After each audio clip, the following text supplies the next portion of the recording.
Dear children, good morning. Welcome to you all in MIPPIC. I am Real Yadav.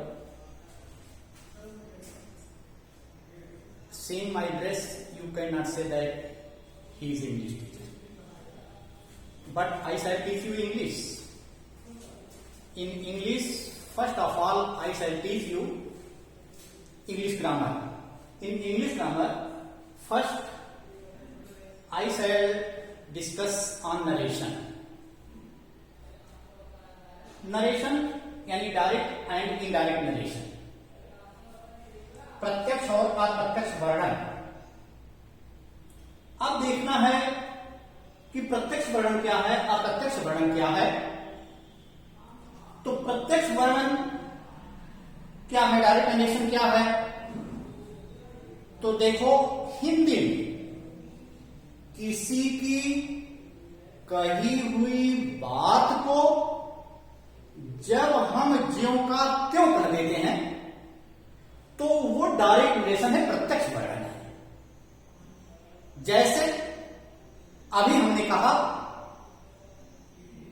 कि seeing my dress you can not say that he is English. तो अब देखो, ये बात मैंने यहां कहा, यही बात आप जाकर के अपने पेरेंट्स के मध्य में या अपने दोस्तों से आप कहें कि सर जी जैसे ही आए और वो डायरेक्ट नरेशन की जब परिभाषा बताने लगे तो उन्होंने कहा कि seeing my dress you can not say that he is English teacher. अब मेरी कही हुई बात को आपने ज्यों का त्यों कर दिया. तो यही है डायरेक्ट नरेशन, प्रत्यक्ष वर्णन यही है. तो किसी की कही हुई बात को जब हम ज्यों का त्यों कहते हैं तो वो प्रत्यक्ष वर्णन है, डायरेक्ट नरेशन है. और अप्रत्यक्ष वर्णन indirect narration. What is indirect narration? Indirect narration किसी की कही हुई बात को जब हम अपने शब्दों में बदल कर कहते हैं तो वो इनडायरेक्ट नरेशन होता है, अप्रत्यक्ष वर्णन होता है. जैसे वही जो मेरी बात है कि seeing my dress you can not, one can not say that is English teacher. तो इसी बात को आप बदल दीजिए कि मास्टर साहब आए और अपने ड्रेस के बारे में कहने लगे कि मेरा ड्रेस इस तरह का है, आप कह नहीं सकते कि उनका ड्रेस जो है इंग्लिश टीचर जैसा है. तो ये मेरी बात को आपने बदल करके कर दिया, अपने बात शब्दों में कर दिया. तो यही है इनडायरेक्ट नरेशन. तो डायरेक्ट नरेशन को दो भागों में बांटा जाता है. एक होता है रिपोर्टिंग स्पीच, दूसरा होता है रिपोर्टेड स्पीच. रिपोर्टिंग स्पीच को कॉमा से अलग कर दिया जाता है और रिपोर्टेड स्पीच को इन्वर्टेड कॉमा में रखा जाता है. जैसे ये कहा गया he said to me, comma inverted comma I played. तो ये देखिए कॉमा से अलग कर दिया गया. ये हो गया आपका रिपोर्टिंग स्पीच और इसको कॉमा में रखा गया है, ये हो गया रिपोर्टेड स्पीच. तो रिपोर्टिंग स्पीच में भी तीन चीजें होती हैं. एक होता है स्पीकर, दूसरा होता है रिपोर्टिंग वर्ब, तीसरा होता है ऑब्जेक्ट. अब इस वाक्य में देख लीजिए, ये रिपोर्टिंग स्पीच है तो इसमें जो है ये ही जो है ये स्पीकर है. अब सेड जो है, हम सेड टू को ले लेते हैं तो सेड टू ये रिपोर्टिंग वर्ब हो गया, ऑब्जेक्ट जो है ये मी हो गया. अब देखिए आप तीन चीज पा गए. ये रिपोर्टिंग स्पीच में तीन चीजें होती हैं. एक स्पीकर होता है, दूसरा रिपोर्टिंग वर्ब होता है और तीसरा ऑब्जेक्ट होता है. तो यहां कॉमा से अलग किया गया है, रिपोर्टिंग स्पीच हो गया, इधर रिपोर्टेड स्पीच हो गया. तो ये परिभाषा हो गई. अब जब हम डायरेक्ट से इनडायरेक्ट नरेशन बनाते हैं तो पांच प्रकार की वाक्यों में बनाते हैं. ये पहला है असर्टिव सेंटेंस, दूसरा है इंट्रोगेटिव सेंटेंस, तीसरा है इंपरेटिव सेंटेंस, चौथा है ऑब्जेक्टिव सेंटेंस और पांचवा है एक्सक्लेमेटरी सेंटेंस. हिंदी भी देख लीजिए, ये साधारण वाक्य, प्रश्नवाचक वाक्य, आज्ञा सूचक वाक्य, आशीर्वाद सूचक वाक्य और विस्मय सूचक वाक्य. ये पांच प्रकार के वाक्यों में डायरेक्ट से इनडायरेक्ट नरेशन बनाया जाता है. अब हम यहीं पर इसको रोक करके चलते हैं पार्ट्स ऑफ स्पीच में. थोड़ा सा पार्ट्स ऑफ स्पीच में देखिए. पार्ट्स ऑफ स्पीच जो होता है वो 8 प्रकार का होता है. 9वां जो है वह आर्टिकल होता है और 10वां कोई शब्द इस संसार में इंग्लिश साहित्य में नहीं है। केवल 9 प्रकार का शब्द आप चाहे एक लाइन ले लीजिए, चाहे पूरा ग्रंथ ले लीजिए, 9 प्रकार का शब्द आप पाएंगे, 10वां प्रकार कोई नहीं पाएंगे। तो उसमें पहला नाउन है, दूसरा प्रोनाउन है, तीसरा verb, adjective, adverb, preposition, conjunction, interjection, ये जो है पार्ट्स ऑफ स्पीच है। तो हम थोड़ा सा अब ये उस पर हम पढ़ाएंगे नहीं, केवल हम बताने जा रहे हैं कि प्रोनाउन, ये प्रोनाउन आता है किस डायरेक्ट इनडायरेक्ट रिलेशन में, इसका बड़ा उपयोग होता है, इसलिए मैं बताने चल रहा हूं। तो ये जो प्रोनाउन है, प्रोनाउन माने सर्वनाम। सर्वनाम क्या चीज है? A pronoun is a word which is used in place of noun, यानी संज्ञा के स्थान पर जिस शब्द का प्रयोग किया जाता है वो प्रोनाउन कहलाता है। प्रोनाउन जो है किसी किताब में 8 प्रकार का दिया है, किसी में 9 प्रकार का दिया है, उससे हमसे मतलब नहीं है, लेकिन हमसे मतलब है पहला प्रोनाउन है पर्सनल प्रोनाउन।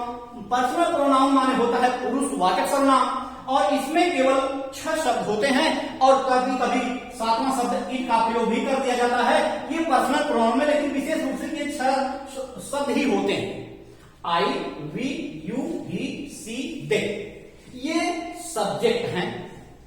और आई, वी, देखिए किसी भी माने उसमें 3 पुरुष होते हैं, 3 पर्सन होते हैं, फर्स्ट पर्सन, सेकंड पर्सन और थर्ड पर्सन।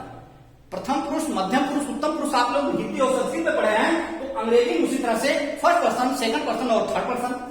आई और वी जो है ये फर्स्ट पर्सन है, यू अकेला सेकंड पर्सन है, ही, सी, दे ये थर्ड पर्सन है। आइए सब्जेक्ट कहलाते हैं, इसको सब्जेक्टिव केस कहिए या सब्जेक्ट कहिए। उसके बाद ऑब्जेक्ट, आई का ऑब्जेक्ट मी होता है, वी का अस होता है, यू का यू होता है, ही का हिम होता है, शी का हर होता है, दे का देम होता है, ये ऑब्जेक्ट है।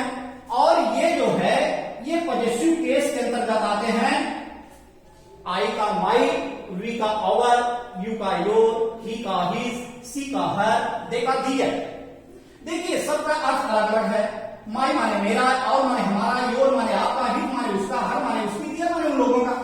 लेकिन जब ये अपने सब्जेक्ट के साथ आते हैं तो सबका अर्थ अपना हो जाता है। माई माने अपना, और माने अपना, योर माने अपना, हिज माने अपना, हर माने अपना, दियर माने अपना।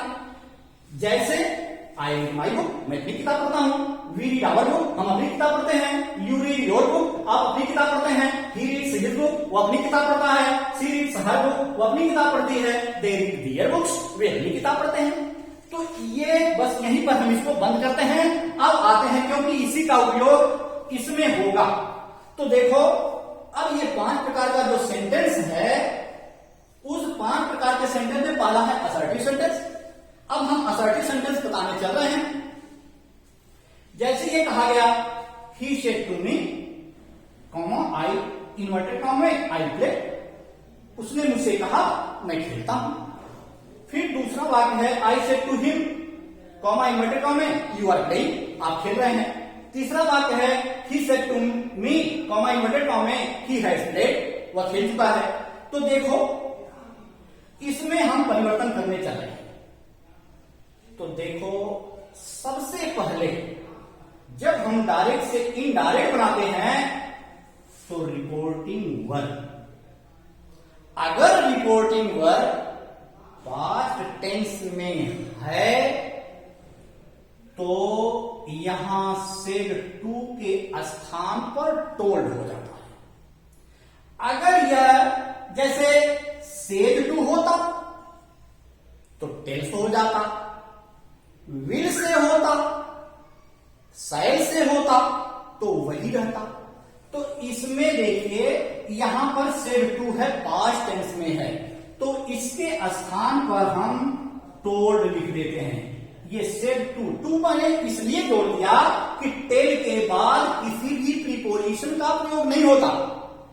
तो यहां टू जो है ये प्रीपोजिशन है, इसलिए सेड के बाद तो टू लगा है, लेकिन टेल के बाद टू का प्रयोग नहीं होता, इसलिए हम सेड टू डायरेक्ट बोल रहे हैं एकदम स्पष्ट रूप से कि सेड टू के स्थान पर टोल्ड लिख दिया जाता है। तो ये हो गया ही टोल्ड मी। यहां भी हो गया आई टोल्ड हिम, यहां हो गया ही टोल्ड मी। इतना आपको समझ में आ गया होगा। उसके बाद कॉमा हटा करके असर्टिव सेंटेंस में हम दैट का प्रयोग करते हैं। किसका प्रयोग करते हैं? दैट का प्रयोग करते हैं। तो हर जगह दैट लिख दिया गया। देखिए दो परिवर्तन हो गए। अब जितना भी परिवर्तन होगा सब रिपोर्टेड स्पीच में ही होगा। रिपोर्टेड स्पीच में सबसे पहले प्रोनाउन का परिवर्तन आता है। अगर प्रोनाउन का परिवर्तन जिसको समझ में आ गया तो जान लो डायरेक्ट इनडायरेक्ट नरेशन 50% उसको आ गया। तो देखिए यहां रिपोर्टेड स्पीच में सबसे पहले आई। अब आई आप बताएं कि ग्रामर की दृष्टि से क्या है? ये ग्रामर की दृष्टि से प्रोनाउन है। कौन सा प्रोनाउन है? पर्सनल प्रोनाउन है। कौन पर्सन है? फर्स्ट पर्सन है। तो first person changes according to subject article speech. बस मेरी समझ में आई? फिर से सुनो, यानी अगर हिंदी में सुनो फर्स्ट पर्सन का प्रोनाउन है तो वह रिपोर्टिंग स्पीच के सब्जेक्ट के अनुसार बदल दिया जाता है। उसी को हमने कहा जो स्टैंडर्ड लेवल के माने लड़के होते हैं उनके लिए है कि first person changes according to subject of reporting speech. और हिंदी मीडियम के लड़के हैं इन फर्स्ट पर्सन का अगर प्रोनाउन है तो वह रिपोर्टिंग स्पीच के सब्जेक्ट के अनुसार बदल दिया जाता है। देखो बच्चों, हम ऐसे अध्यापक हैं कि हाई लेवल के भी, चाहे वो हाई स्कूल इंटर के हों या कंपटीशन की तैयारी करते हों, सबके लिए हम एक और देखिए अपने मन से अब निम्न स्तर के बच्चे जो अपने को कमजोर समझते हैं उनके लिए भी मैं एक फार्मूला बता रहा हूं, उसको आप लोग सुन लीजिए। बच्चों देखो भोजपुरी भाषा में अगर यह आई और वीर है, क्या है? आई और वीर है। देखो दोनों फर्स्ट पर्सन है। अगर यह आई और वीर है तो जवान यह हर भाई में हो जाए। यानी यहां आई है तो देखिए ही है तो ही हो जाएगा। अगर यहां सी होता तो यहां सी हो जाता। अगर यहां यू होता तो यहां यू हो जाता। अगर यहां दे होता तो यहां दे हो जाता। यहां राम होता तो यहां राम हो जाता। अब सबको समझ बात आ गई होगी कि ये लो स्टैंडर्ड के बच्चे भी समझ लें। अगर यह आई और वी रही तो जमन यह रही तमन यह हो जाए। बच्चों ये आपको हंसने की बात होगी, लेकिन सुनो इसी को मैंने कहा कि अगर यहां फर्स्ट पर्सन का प्रोनाउन है तो जो रिपोर्टिंग स्पीच के सब्जेक्ट अनुसार बदल दिया जाता है। उसी को मैंने हाई लेवल कर दिया कि first person changes according to subject of reporting speech. अब समझ में आ गया होगा कि तो यहां देखो बच्चों आई है, यहां ही था, अब यहां ही हो जाएगा। अब आपको समझ में आ गया होगा कि फर्स्ट पर्सन का प्रोनाउन रहने पर इसके नंबर और जेंडर के अनुसार परिवर्तन कर दिया जाता है। तो उसी को मैंने लो स्टैंडर्ड में बता दिया।